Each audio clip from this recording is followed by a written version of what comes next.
like to acknowledge the traditional owners of on the land we meet, the Gadigal people of the Darug Nation, their elders past and present, their emerging leaders, and those who may be with us today. I pay my respects to them. Secondly, I would like to acknowledge the host of our event today, and that's St John's Park Bowling Club and the club grants for funding this workshop or this conference.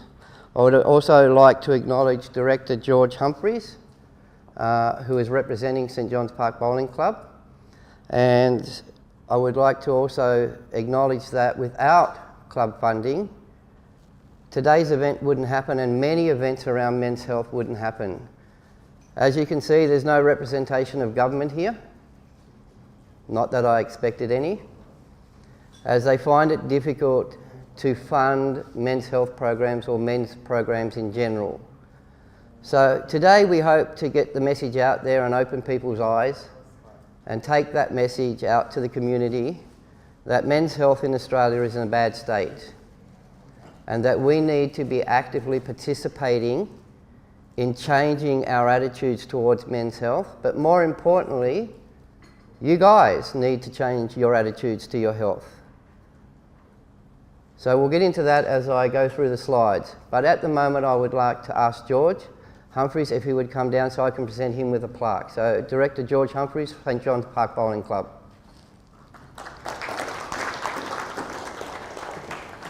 So this is in recognition, and thanks very much for the club funding that allows us to have today's event. Thank you, sir. Okay, thank you very much. Thank you. Thank you. Okay, thank you.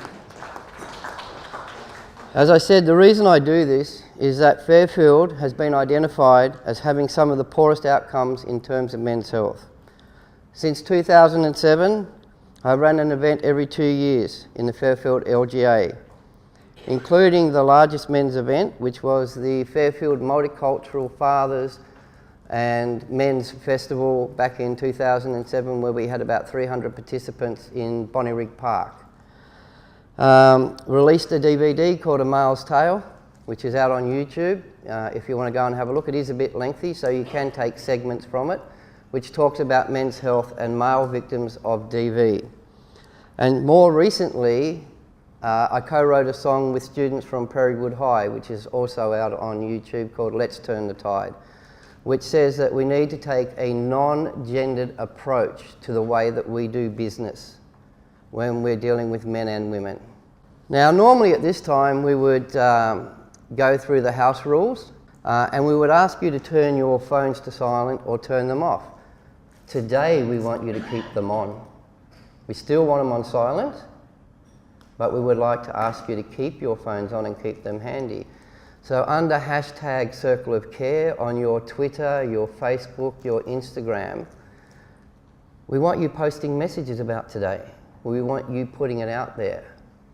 So keep those phones on top of the table and keep them handy and keep them ready. Okay, so we're going to get underway. Now, I do have a lot of slides and I'm not going to talk about each slide word for word. I'm just going to pick up some major points. I am not a men's health worker. I'm not an expert in this field. I'm just a curious observer of what's going on. In some ways I am the default worker because I do run the Southwest Sydney, aka the Bonnyrigg Men's Shed, and we have a whole table of representatives over here from the Bonnyrigg Men's Shed. They're about to go out on their own and we're going to wish them every success as they become independent. We've been now a relationship for 8 years, is it Sid? And so they're going to go out on their own now.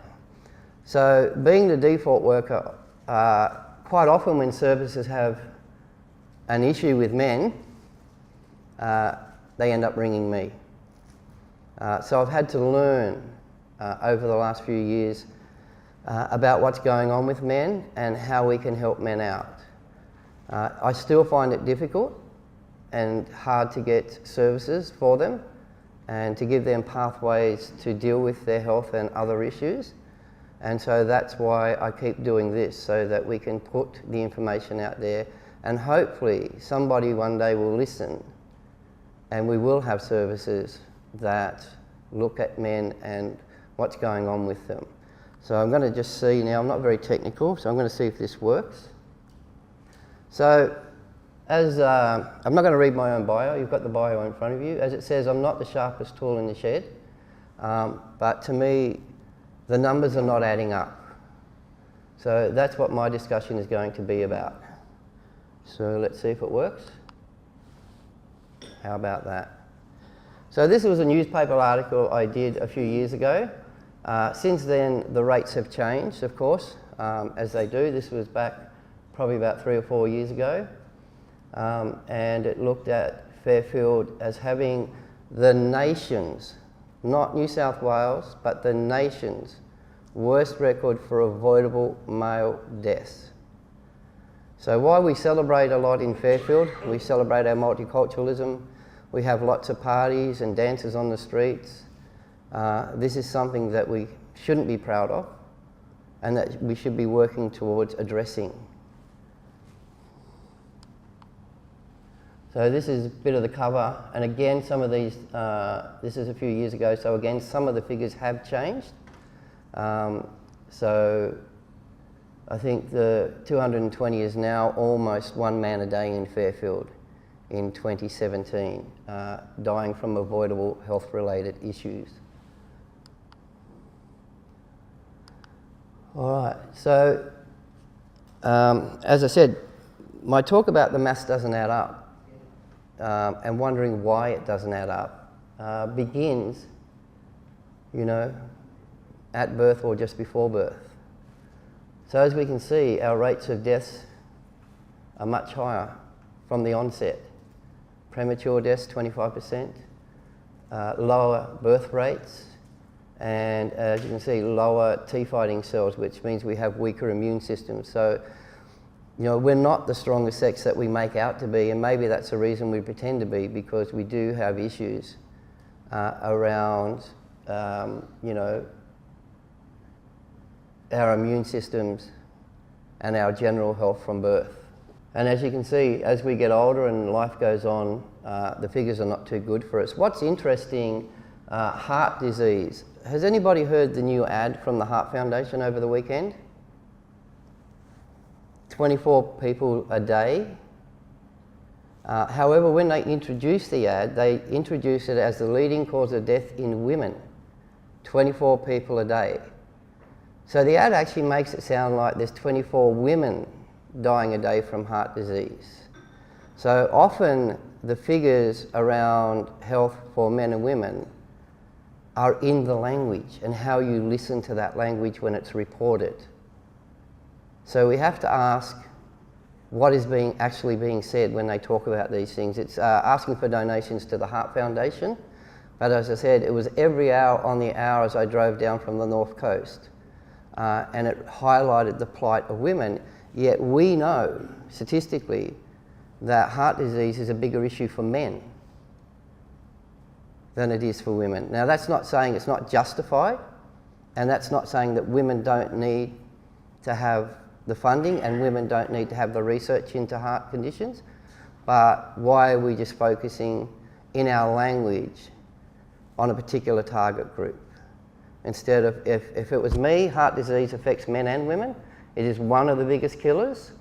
So why aren't we addressing it in terms of addressing it as a community issue rather than a gender issue? While I have to compare figures, I hate the fact that we have to play the them and us game. But unfortunately, we do have to do that in order to bring around awareness.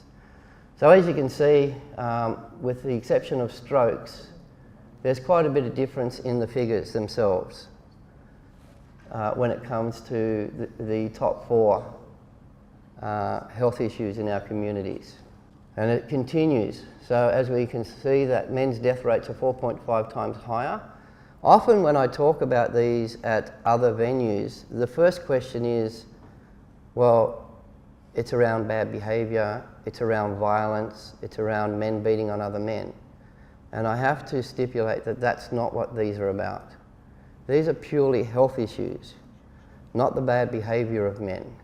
not men, you know, one-punch knockouts and so forth. This is just purely health-related.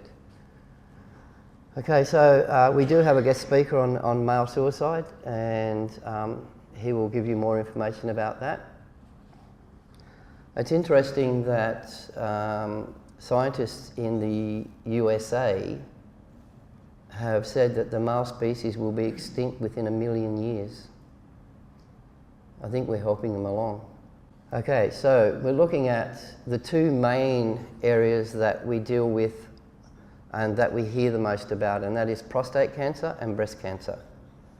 They're the ones that most people identify with and know the most about.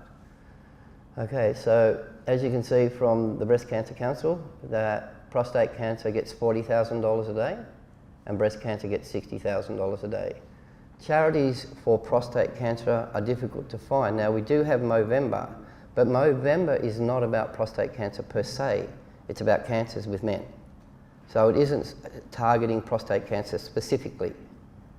It targets a number of cancers within men. Charities for breast cancer, over 2,000. Deaths per year are higher. And what is interesting and what a lot of people don't know is there's 28 male deaths from breast cancer a year. 144 diagnosed males with breast cancer. A lot of people are not aware of that fact. So just some figures on the prostate cancer is 16,000 or just over 16,500 new cases in 2017, making up 23% of the overall issues with male health. Number of deaths was just over 3,400. And number of men living, as you can see, is 94,000. It's the most commonly diagnosed cancer in Australia for men. Breast cancer, now they have higher rates of diagnosis or new cases. And we know that because we know that women engage more readily in health than men do. Men are more not inclined to go and do something or go and see the doctor when they notice there's something wrong. It's that masculinity that we grow up around, that socio-culturalism and socio-linguistics that we deal with. Grow up, be a man, shake it off, get over it, don't be a wuss stuff. That is part of the reason that men don't go and do something about their health, but it's only part of the reason. As you can see, persons living with breast cancer is slightly lower than that for males. I think it's around 94,000 for males, and it is the second most commonly diagnosed cancer. It is estimated to be the leading by 2017. Okay, so breast cancer is 13% of the overall. And if we're talking about in dollar terms, the McGrath Foundation has a revenue of $16 million and a total net worth of 24 or just over $24 million. Breast Cancer Network Australia had a surplus of $1.2 million. And the Australian Cancer Council with 21 or almost 22. Now, this is not to say that they're not doing good work. I'm not pointing the finger at them and saying they shouldn't be getting that money, because that's absolutely ridiculous.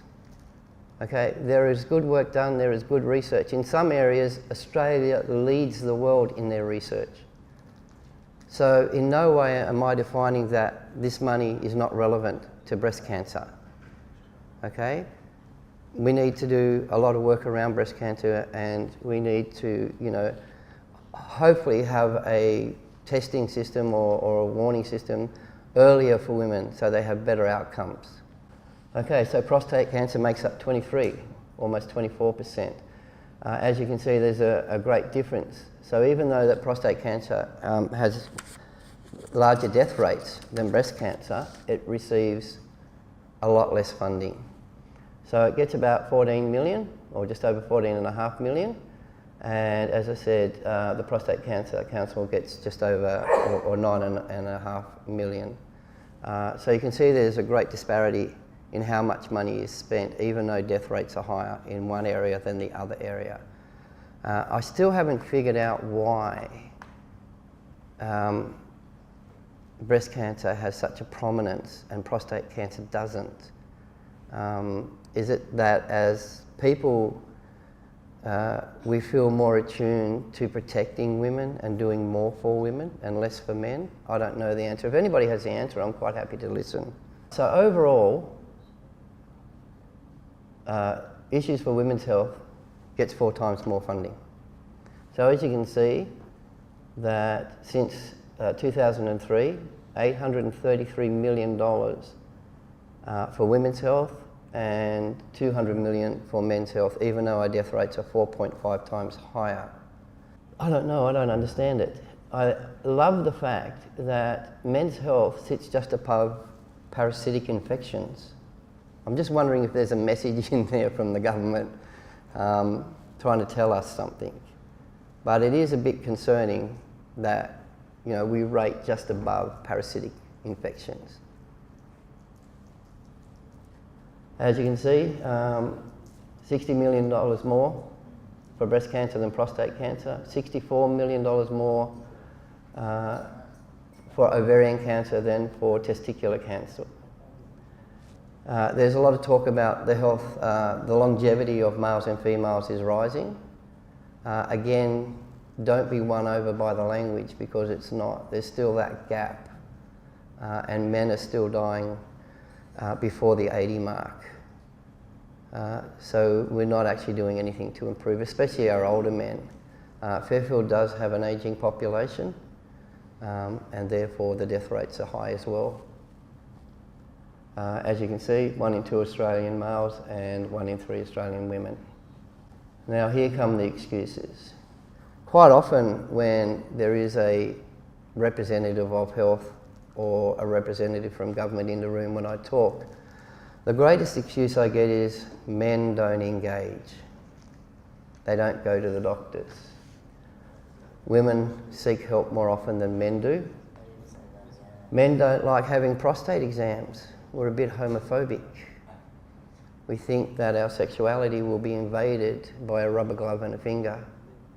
So we're resistant to having that test. And yet it's a really important test, and it's not the only test. If you watch the DVD, I think a number of guys, are they here today, who have had the blood test for the elevated levels. Okay, so that's another way. It's not about just the rubber glove guys. Men don't care. They wait till it's too late, of course, because we grow them up to wait till it's too late. We grow them up with that language, that grower set. Don't be a girl, don't be a woman, be a man, shake it off. So in some ways we're responsible for men waiting till it's too late, because that's our social expectation of men. That's what we expect from them, and that's what they do. If you grow them up with it, then that's what they do. We have less health issues because we're stronger. Well, I think I showed you on the first slide that that's not so. We're not the stronger sex when it comes to health. Okay, so having a look at some of those issues around why men don't get help. Well, traditionally they are the primary earners. I know that's changing, and I know there's more women out there working, so I'm not on the feminist bandwagon. I do know that more women are out, and more men are starting to stay at home, of course they are, and be stay-at-home dads. Why can't they just be stay-at-home parent? So they have less time to consult. The government says that they don't have the numbers to engage men or to fund men, so it's a numbers game with the government. We know that, the service providers here know that. It is about numbers. As I spoke about social constructs and expectations from us when we're dealing with men, changes, and we don't expect them to go and do anything about their health till it's too late. Government and the government purse and the marketing and the media into women's health. Breast mobile screening buses. I haven't seen them around as much in the last few years, but I do note there's one at Prairie Wood Aquatic Centre. But we don't go out and take prostate exams out to men, do we? Maybe that's something we need to do. Maybe the sheds are a conduit to going out and doing these things, as we have thousands of sheds around Australia. Maybe that's a starting point, is take the tests out to the sheds and do something out there with them. So women's health holds more importance? I don't know. I think even as men, we give women's health more importance than we give our own health. We're not all bad. They have a stronger political lobby. And of course this industry, this caring industry, this industry that some of us work in around here, the caring sector is predominantly a feminist-based sector.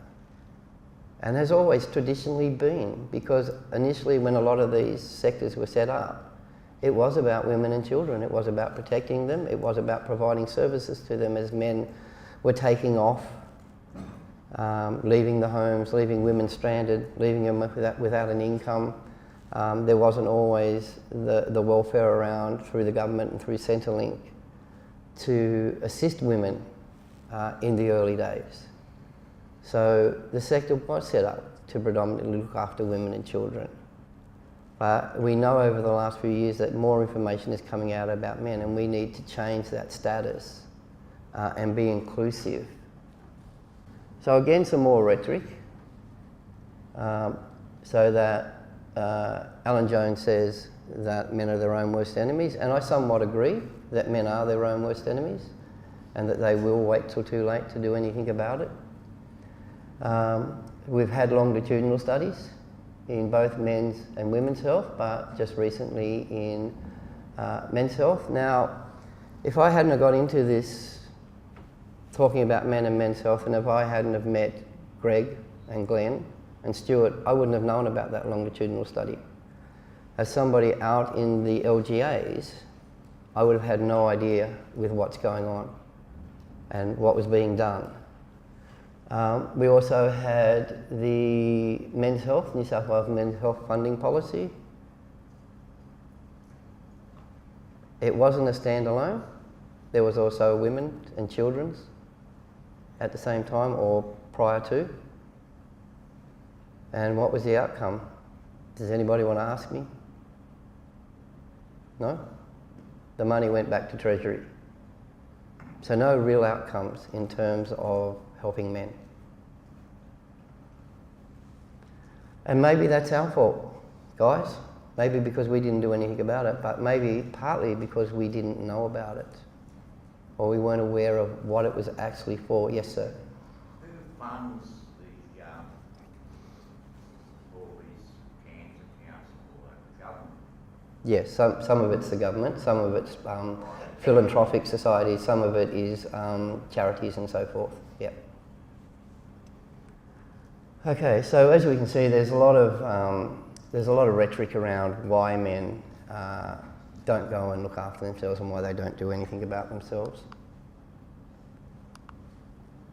So the plain truth, we don't engage with men. As I said, this industry is set up predominantly around women and children.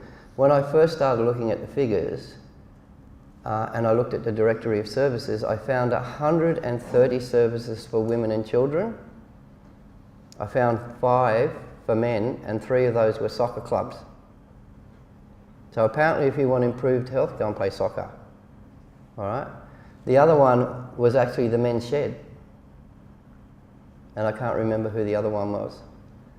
So again, there's a great gap in providing services when it comes to men and women. And I've said this before, and I'm going to keep saying it.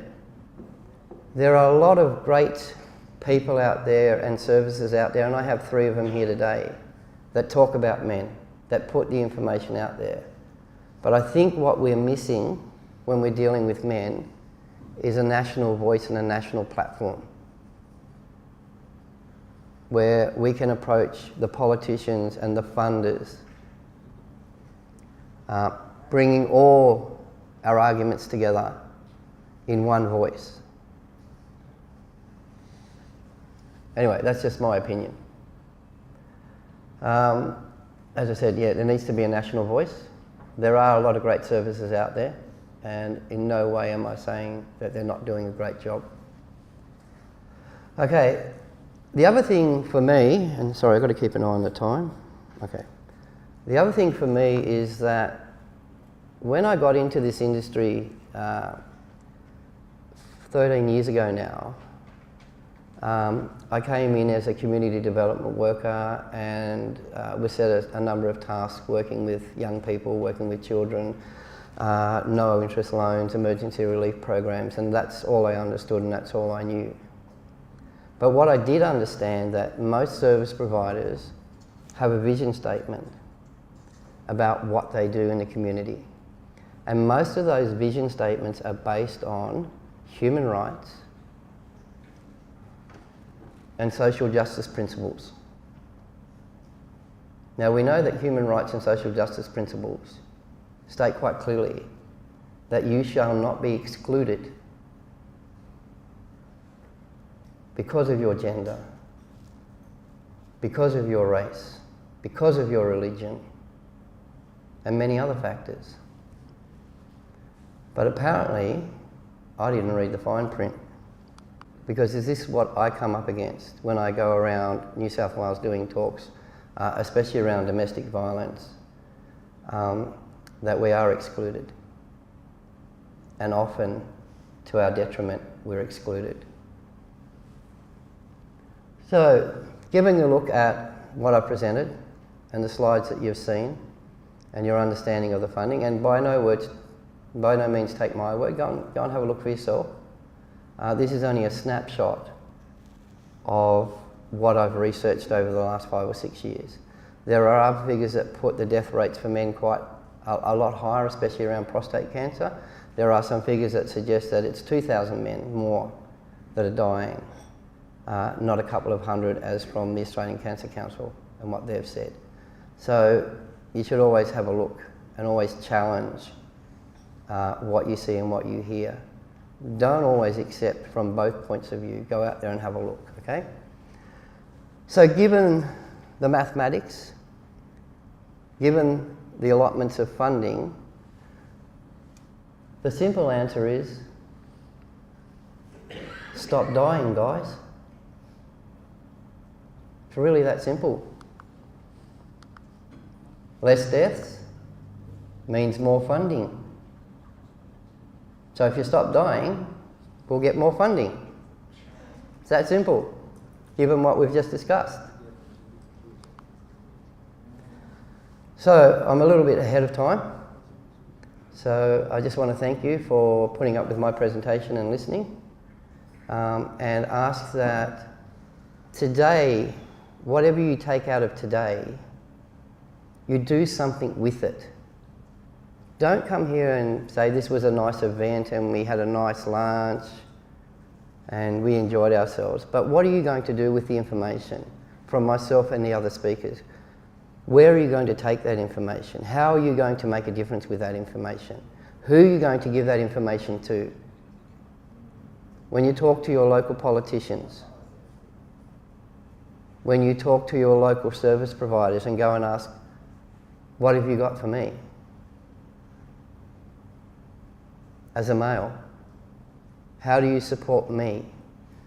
One of the harshest lessons that I learnt in doing this was when my good friend Marshall, when I came up with the idea for the DVD A Male's Tale, and I met Marshall and I said, mate, I've got this great idea for a DVD.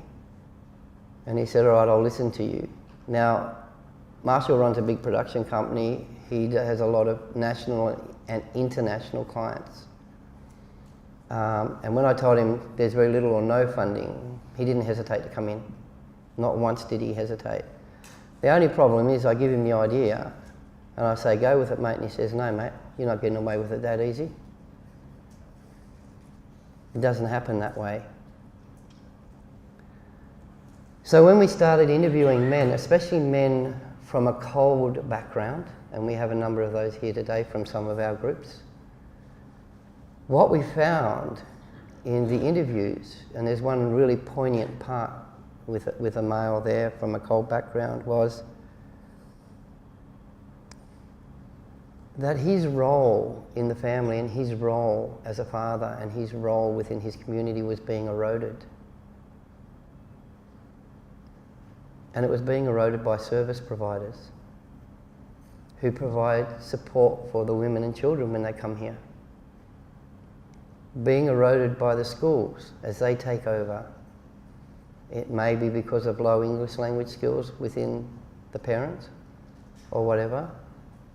And the more men I speak to that come from a cold background tell me the same story. They feel that their role is being eroded in the family as service providers move in. Now, it's not all around health and it's not all around domestic violence by no means. But the service providers are here to do a job and they are here to support families. But often when we talk about supporting families, what we're talking about is supporting the women and children within those families, because we don't know how to engage the men. We don't create the environments to engage the men in. Men traditionally won't engage if you set them in a room like this. The women are sitting nice and peacefully, the guys are already fidgeting and it's only been about 40 minutes. It's hard to keep them still. So we have to look for unique ways in which we engage men. And that's why men's sheds are so successful. Because you're working in an environment where men feel safe. They feel safe to talk about things. They feel safe to discuss things. And it's a funny word when we use that word safe around men. We think, well, men aren't afraid of anything. But men do have fears. And often won't talk about it. Old traditionalist men, you know, when they're asked how was the day, go, yeah, it's all right, where's the beer? Is dinner ready? And that's their lot. But they won't talk about the fact that maybe their friend died, they're feeling emotional and they want to cry. But if they do cry, we demasculate them. We make them feel less than a man. So we've got to look at how we change that when talking to men and dealing with men. We've got to look at the environments that we engage men in and find safe environments and find safe pathways. To do that, there's a lot of interesting work going on down in Melbourne where they take the men fishing in the morning along a creek bed or a river, and then they set up chairs under the willow trees in the afternoon and they have a chat. A lot of the programs out there, because we don't have that expertise, are actually programs that were developed for women and children and we modify for men, and they don't work. You can't modify for men. You have to come up with new ideas and new ways of doing that. Okay, so that's my presentation. I would like to thank you for being attentive and listening.